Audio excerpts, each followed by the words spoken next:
안녕하세요. 최근 일주일 암호화폐 시장 움직임 좀 쉽고 빠르게 짚어보려고 합니다.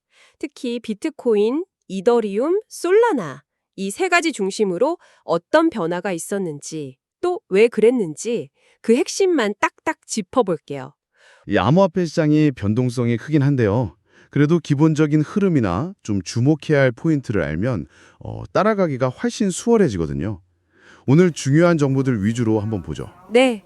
먼저 딱 눈에 띄는 게요. 지난주, 그러니까 9월 5일에서 12일 사이인데 가격이 대체로 좀 올랐어요. 맞아요. 꽤 긍정적인 분위기였죠. 네. 보니까 비트코인이 한 3.9%, 그리고 이더리움이 한 5.1% 올랐고요. 근데 솔라나가 이게 16.9%나 올랐더라고요. 왜 이렇게 오른 걸까요? 여러 가지 이유가 있겠지만 가장 큰 거는 역시 그 경제 상황에 대한 기대감. 이걸 좀 꼽을 수 있을 것 같아요.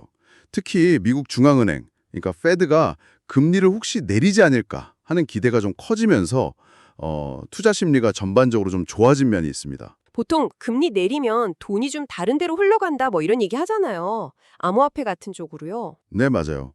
금리가 낮아지면 아무래도 위험자산 투자 매력이 좀 더 커지니까요. 그런 경향이 있죠. 그렇군요. 경제 전반의 분위기가 시장에 좀 영향을 줬네요. 근데 솔라나는 유독 상승폭이 컸잖아요. 이건 좀 다른 이유가 더 있었던 건가요? 네, 솔라나는 자체적인 호재가 좀 크게 작용했어요.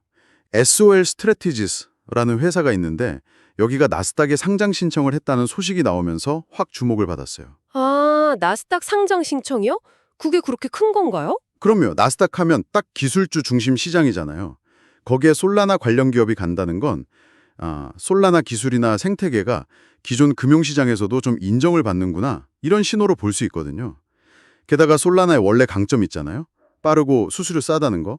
이게 계속 부각되면서 사용자도 늘고 생태계도 활발해지고 이런 점들이 다 같이 작용한 거죠. 그러니까 자체 매력도 있고 외부적으로 인정받는 계기도 생기고 그래서 솔라나가 확 떴군요. 비트코인도 꾸준히 올랐는데 비트코인은 어떤가요? 비트코인은 뭐랄까 좀 꾸준함이 특징인데요. 특히 기관 투자자들 관심이 계속 이어진다는 점이 중요합니다. 대표적인 게 그 비트코인 현물 ETF. 이걸 통해서 자금이 계속 들어오고 있거든요. ETF요? 비트코인이 제도권 자산으로 점점 더 인정받고 있다. 뭐 이런 의미도 되는 거죠. 이런 꾸준한 자금 유입이 가격을 좀 받쳐주는 역할을 하고 있어요. 기관들의 참여가 꾸준히 이어지고 있다는 거군요. 플랜 B라는 분석가 전망이 꽤 좋던데요? 근데 플랜 B, 그 S2F 모델로 유명한 분이죠. 비트코인처럼 공급량이 정해져 있고 새로 나오는 양이 줄어드는 자산은 시간이 갈수록 희소해져서 가치가 오른다. 뭐 이런 개념에 기반한 모델이에요. 아, 금 같은 거랑 비슷하게 보는 거군요. 양이 한정되어 있으니까. 그렇죠. 그래서 플랜 B는 이 모델이랑 과거 패턴 같은 걸 보면서 비트코인의 장기적인 상승 추세가 아직 유효하다 이렇게 보고 있는 거죠. 예를 들면 2025년 말에는 16만 달러 갈 수도 있다. 이런 예측도 내놨었고요. 물론 예측은 예측일 뿐이지만 시장 분위기에는 분명 영향을 주죠. 긍정적으로요. 그렇군요. 와, 여러 이유가 있었네요. 경제 기대감도 있고 솔라나는 자체 호재에 나스닥 이슈까지. 비트코인은 기관 자금 들어오고 긍정적 전망도 있고 이게 다 맞물려서 올랐군요. 자, 근데 이렇게 가격 오르는 거 보면 궁금한 게 이 코인들의 진짜 가치는 뭘까요? 가격표 말고 본질적인 가치요. 그리고 투자인 만큼 위험도 있을 텐데요. 네, 아주 좋은 질문입니다. 암호화폐 가치는 단순히 가격만 볼 게 아니라 그게 어디에 쓰이는지, 어떤 역할을 하는지를 봐야 해요. 비트코인은 흔히 디지털 금이라고 하잖아요. 말씀하신 것처럼 희소성, 그리고 가치를 저장하는 능력, 이게 핵심이죠. 그래서 경제가 좀 불안할 때 대안으로 주목받기도 하고요. 그럼 이더리움은 앱 플랫폼이라고 하던데 이건 어떤 뜻이에요? 이더리움은 그 스마트 계약 기능으로 여러 앱 돌아갈 수 있는 판을 깔아주는 기술이에요. 뭐랄까 스마트폰 OS 같은 거죠. 우리가 폰으로 앱 쓰듯이 이더리움 위에서는 금융 서비스, DeFi, NFT, 게임 이런 다양한 앱들이 만들어지고 돌아가요. 이 생태계 자체가 이더리움의 가치인 셈이죠. 아, 그 위에서 돌아가는 서비스가 많아질수록 이더리움 가치도 올라가는 거네요. 그렇죠. 그리고 이더리움은 계속 업그레이드를 하고 있거든요. 팩트로 업그레이드 같은 거. 이걸로 효율성 높이고 수수료, 그 가스비라고 하죠. 그것도 낮추려고 하고 있고요. 이런 기대감도 가치에 영향을 줍니다. 솔라나는 빠르고 저렴한 고속도로 비유가 있던데 이건 딱 이더리움이랑 비교되는 느낌인데요. 네, 맞아요. 솔라나가 이더리움의 강력한 경쟁자로 떠올랐죠. 이더리움이 가끔 느려지거나 가스비 비싸질 때가 있는데 솔라나는 엄청 빠르고 수수료도 거의 없다시피 하니까요. 그래서 뭐 결제나 성능 중요한 DM 만드는 사람들한테 인기가 많아요. 실제 사용 사례를 막 늘려가면서 이더리움을 위협하고 있는 거죠. 아하, 각자 다른 길을 가고 있군요. 비트코인은 가치 저장, 이더리움은 플랫폼, 솔라나는 속도. 네, 좀 이해가 됩니다. 근데 이렇게 좋은 얘기만 있는 건 아니겠죠. 위험 요소는 뭐가 있을까요? 당연히 있죠. 가장 먼저 알아야 할 건, 그리고 가장 중요한 건 변동성이에요. 암호화폐는 가격 변동폭이 정말 큽니다. 오늘 10% 올랐다고 내일도 오르는 거 아니고 갑자기 막 20%씩 떨어질 수도 있어요. 최근에 올랐지만 언제든 분위기 바뀌어서 확 내려갈 수 있다는 거. 이걸 항상 생각해야 합니다. 이게 제일 큰 위험이에요. 맞아요.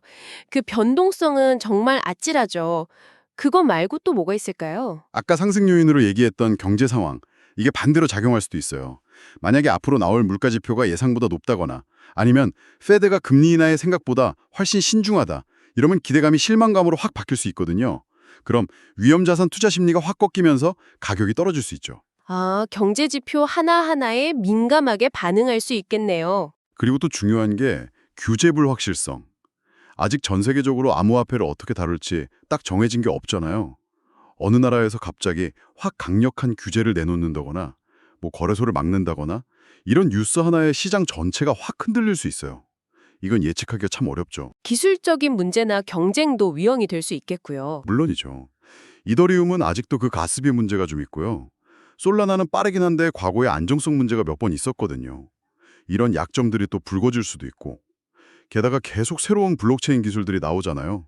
더 싸고 더 빠르고 더 좋은 거. 이런 경쟁도 무시 못하죠. 아, 들어보니까 정말 여러 각도에서 봐야겠네요. 좋은 점도 많은데 위험 요소도 만만치 않고. 암호화폐 시장은 정말 복잡하고 빠르게 변합니다. 오늘 본 것처럼 좋은 면, 또 안 좋은 면, 기회와 위험이 항상 같이 있어요. 여기서 중요한 건 뭐 누가 얼마 간다더라. 이런 예측에 흔들리기보다는 도대체 어떤 요인들이 이 시장을 움직이는가.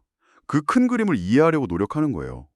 금리, 기술, 규제 같은 핵심적인 것들을 계속 보면서 스스로 판단하는 기준을 만드는 게 중요합니다. 오늘 얘기하다 보니 갑자기 궁금한 게 생겼는데요. 앞으로 암호화폐는 어떤 방향으로 더 중요해질까요? 비트코인처럼 디지털 금으로 가치를 저장하는 역할? 아니면 이더리움이나 솔라나처럼 새로운 서비스와 앱을 돌리는 플랫폼 역할? 여러분은 어떤 미래에 더 무게를 두고 싶으신가요? 한 번쯤 생각해 보시면 재미있을 것 같습니다.